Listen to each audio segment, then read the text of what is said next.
Hi everybody, Jamie from 1 Acre, Alaska. I don't know how you guys feel about this, but the state of our grocery stores has me crazy concerned with our future. So I've been doing like double time as far as food storage and prepping goes. I am a food storage prepper. I keep a storage room, which I think everybody should for any emergency, especially living in Alaska, counting on all of our food coming up, either on ship or by truck. We are isolated and it can be cut off in just a moment's time. So I was at the grocery store today and I found roasts, buy one, get one free. And so I decided I am going to put together some stewed meat and pressure can it for my pantry, and I wanted to take you guys along with my process because I'm actually still learning to pressure cook.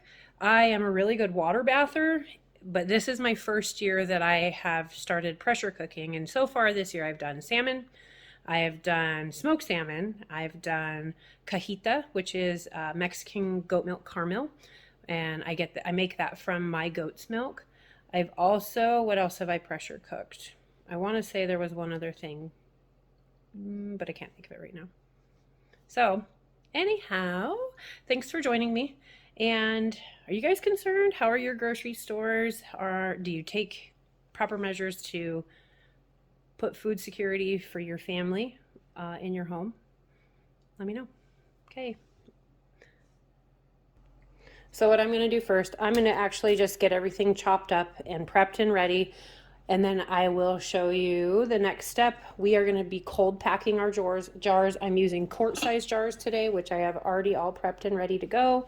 In my big pressure cooker, where did I get that one? I bought that at Sportsman's Warehouse, I believe. And I'm adding peppers and onions in all of mine because these are spicy peppers, these are sweet peppers.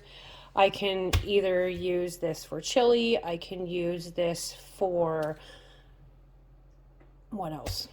My mind just went blank. Oh, stew, variety of different dinners for meat. Gosh, I hate how much I say Always, always, always use your knife sharp. I hate using dull knives. I pretty much run this through if I know I'm going to be cutting a lot of meat or anything. Every time. I just keep it in my silverware drawer. It is my knife saver. It's just a small little double-edged sharpening stone.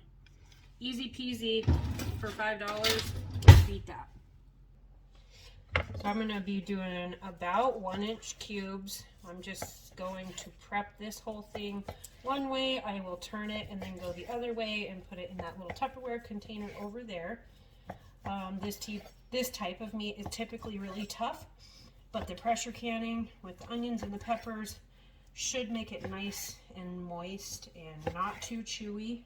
I'm not cutting any of the fat off. I'm leaving it all on. And I'm just going to flip it this way and run it long way. I'm going to be cutting a total of about 6.5 pounds of meat. I have no idea how many quart jars I'm going to make. So I already finished the first roast, getting ready to cut up the second roast. Then we'll go on to the onions and the peppers. All cut, time to wash my cutting board. Make sure I'm not spreading nasty bacteria to anything. And I'm moving on to my onions. I'm going to be using 3 medium-sized onions. I'm not cutting them super tiny. I'm going to do a nice big coarse chop. I will then put these to the side in a bowl and then do the peppers. So I am going to quarter them and then just chunk them pretty nice sized chunks. That will be the onions.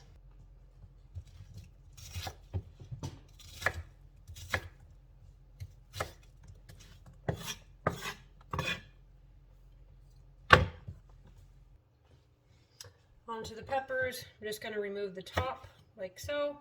Put that to the side to go in the chicken bucket. And then I think I'm just going to do rings of about 1/4 of an inch thick. Let's see, about like that. And leave the seeds in. Excuse me. Say, Peter Piper picked a pack of pickled peppers. Peter Piper picked a bag of peppers. A bag of peppers? Peter Piper picked a pack of pickled peppers. How many packs of peppers did Peter Piper pick? Your turn. No, your turn. Peter Piper picked a pack of pickled peppers. Peter Piper picked a pack of peppers. That was pretty good. Pretty impressive. Okay, peppers are chopped. Now I'm going to turn on my pressure cooker to start that warming up. I have the peppers chopped. I have the meat chopped. I have the onions chopped. I need to get out the salt, what kind of salt do I want to use today? I think I'm going to use just Morton's kosher coarse salt. And then I'm going to bring the jars over here like this. I will fill them with a funnel like this. All right, ready to pack these. I'm going to start with the onions, peppers, then the meat. Already washed my hands. In each jar, I'm going to fill it about 1/4 full of onions. Add another layer of the peppers. I will do this to all my jars. I think I'm going to start with 1, 2, 3, 4, 5, 6. At that point, I think it'll be enough. I actually might only do 5, but we're starting with 6. I'm going to fill them with the peppers and onions and then bring you back in just a minute. All right, got all the vegetables packed. Moving on to the meat. I started the teapot to heat the water because after you put all your cold products in, you put about 1/4 to 1/2 cup of hot water on top of them. In this pot I have the canning lids getting warm, getting the wax ring warm. When I get these filled, I'll leave about 1 inch of headspace, so to the bottom ring right here. I'll use my magnetic polar upper, put the lids on, and then I'll put them inside this pressure canner. And then meat. I don't even know how much we're going to get in each one. I'm going to press it in pretty hard.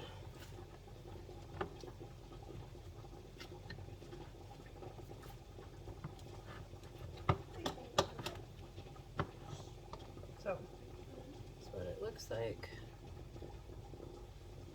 I'm going to do the other 5. Okay, I ended up with 5. So I have 1 extra. I'll just use these vegetables for dinner tonight. But there's all 5. Now I'm going to add the salt to all 5. I'm going to do about 3/4 of a tablespoon to each one. Then after I do the salt, I have a clean rag that's damp, and I am going to wipe the top of the jar for any debris or dust or food. So I just wipe these. Actually, I'll probably wipe them a second time after I pour my water in as well. So as soon as this starts boiling, I'm going to add the hot water. All right, water's hot. I'm going to pour slowly because you have to let it work through your meat.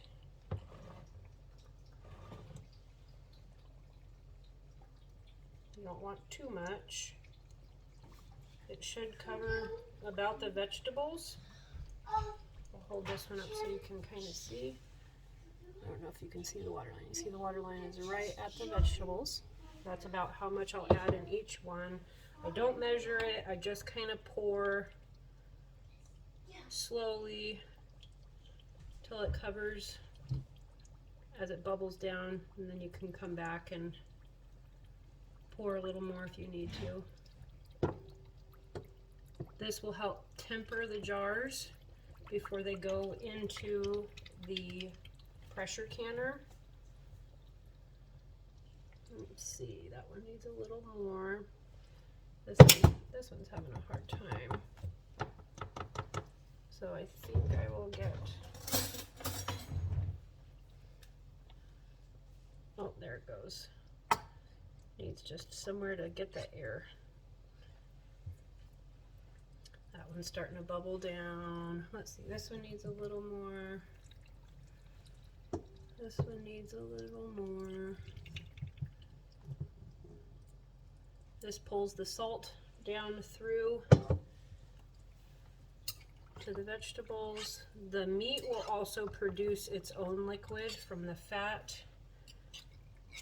So it'll end up all the way. You want to make sure all your meat is down below the ring line. That's what I'm doing now. That one actually needs a little bit more water. And they all look pretty good. I'm going to wipe them down one more time.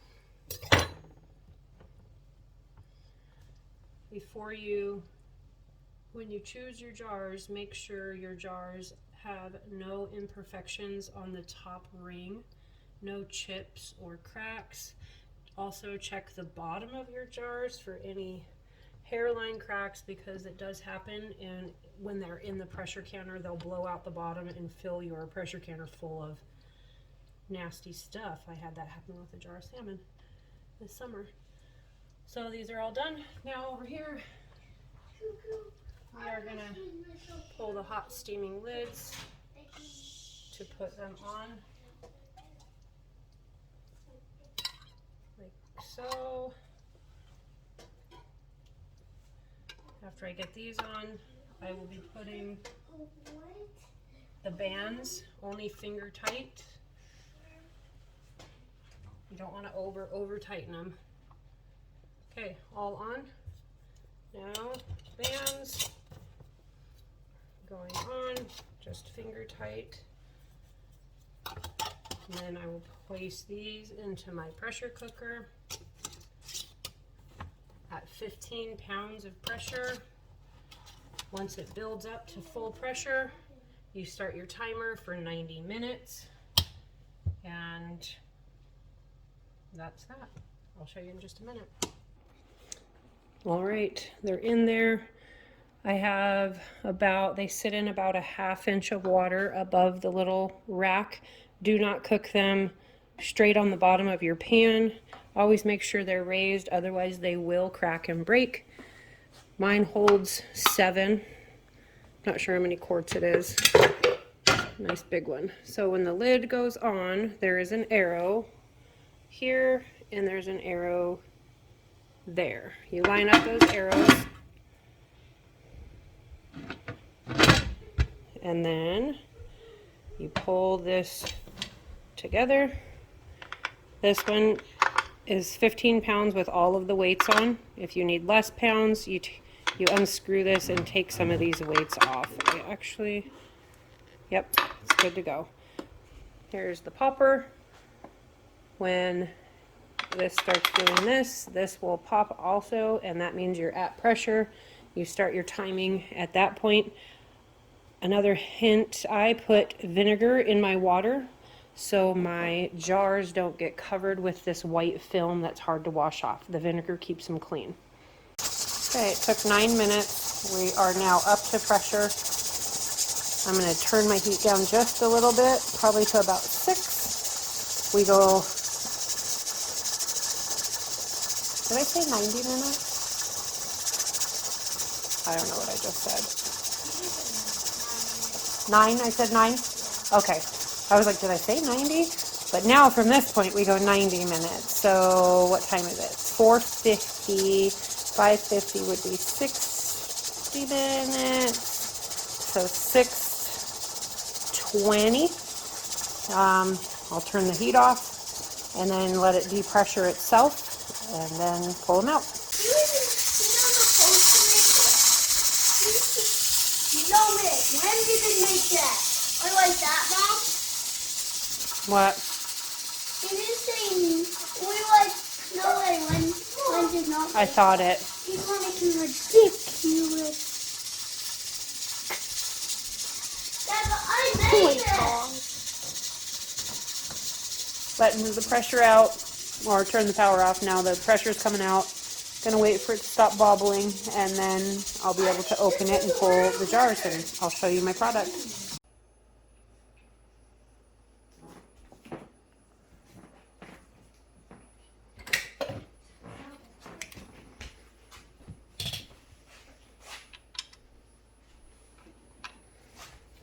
What's hot still? Let's check it out. What do we have? Ooh. Starting to squeak a little bit. Okay. Hang on.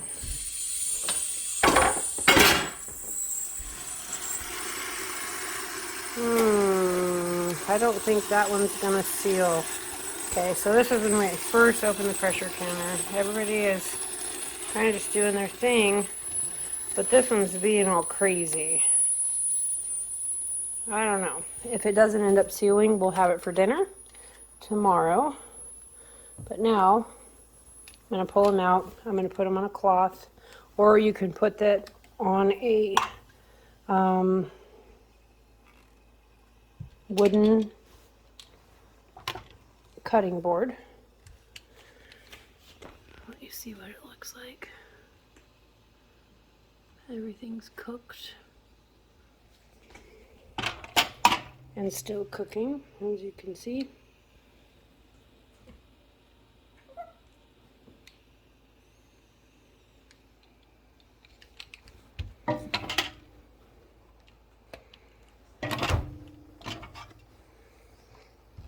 Okay, so